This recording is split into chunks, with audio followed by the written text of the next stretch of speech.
Hey everybody, just a few little tips and tricks to help us throughout the semester. In past years, I was able to assist students when they sent to me their compressed project. Now there's several ways you can compress a project. I'm going to show you another way that was not provided in the tutorial. With that said, many times when I receive these projects and I open them up in Unity, there are missing assets and information, and it makes it very difficult for me to assist when there are errors. So if you should have any issues and you want help with your project, it's very important that we meet via a Zoom session, a synchronous session where you can share your screen, or I can even take over that screen and look through your project. So that's very important. But let me go ahead and start with the first thing. As you know, I created some folders here, and inside this particular folder, which is in my models, I'm going to bring a character that I created in the Autodesk character generator. So I can come right over here, and this is kind of funny. You couldn't do this in the past, but Unity has made it so you can drag and drop your information in here. So what I'm going to do is I'm going to find the FBX file, and I made a Unity one. So my Unity FBX, I click and I drag it over here, and I just want to check into Unity because sometimes it'll say, yeah, you need to fix that, or some things. There might be something that says, do you want to fix this? So I'm going to drag another one in just to see what happens with Unity. So right now I'm just grabbing this FBX file, and I want to take it off screen so I can check everything. So I bring that FBX file in, and this might be very similar to what happens with everyone else, but everything looks good. So I'm going to delete one. Yay, that was for nothing. I'm going to delete that, and now I'm going to come in here and look for my my beautiful textures for this person. So I have the regular texture, which I believe if you look in the inspector, remember that word, you might want to look that up if you don't know it. And I have a normal map that provides that feeling of bumpiness and texture, and then I have a specular one just in case I want that lady to look kind of shiny. So I drag those into the folder as well. And I come over here, everything's good to go, drag my little character up here, and my character is standing in this T position. And for some of you this might be a little advanced, but just bear with me. I'm working with several classes here, so might be something you can use later on. So my character is in this T stance.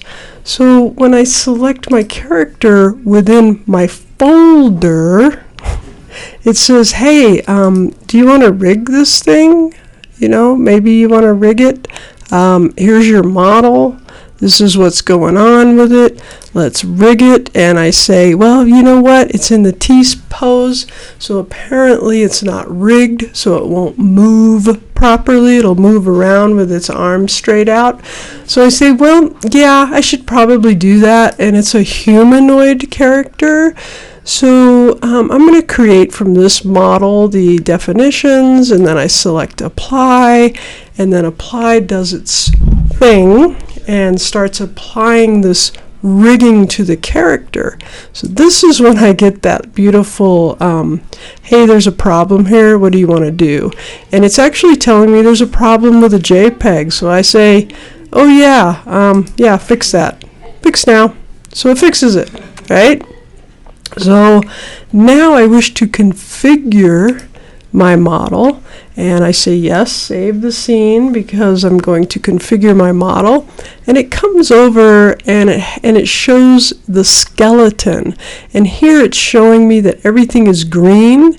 There are a couple of little highlighted things, but that's all good to me. The main functionalities are green. So I say yes, that's good. So I am going to auto map that, and I'm going to enforce the T-pose, and I am going to apply that. And once the apply has completely ran its course, I select done, and I'm back to my scene. All right, so let me find my little character, and I'm just hovering over the scene with my mouse, selecting F to zoom in, to center I should say, and then I use my mouse wheel to zoom in. So now I have this beautiful character that is rigged and ready to go. I'm using my Alt and my Control key here, and my middle mouse and my Alt, and I'm moving around looking at the character. Alright, everything looks great. I want you to pay attention to something, and we're going to talk about nesting. Do you remember when we did the nesting? So nesting is very important. So if you look over here for this particular model, there's a lot nested in here. This model, if you use Adobe Autodesk Autodesk Character Generator, and you create a character, it actually creates lights on the character, which is really cool because it shines on their face and then their face lights up. And you can change these lights, but these lights are nested. The lights are nested inside of the character, and then all of the spotlights are nested inside an empty game object. So that is nesting in a nutshell, and you see that everything is named, so you don't want sphere, cube, and all that stuff on there. You really want to know exactly what you're choosing. So that, my friends, is how you nest and how you bring in a character. For those of you that have no clue what I'm talking about on the character, don't worry about it. So I just saved everything. And you know what? Maybe I might want to move my scene into my scenes folder, right? Don't want to leave that sitting out there. So I open up my scenes, and just maybe I want to share this little scene with someone that has the same exact Unity version that I have. That's very important. I would right click on the scene, and I would select Export Package, and you see that everything within the scene is within my export package. So I would click Export, and it creates a package, a Unity package. So I'm just going to throw that in my main projects, and I'm going to name it character asset, and hit enter, and it's exporting that package. Everything is good to go.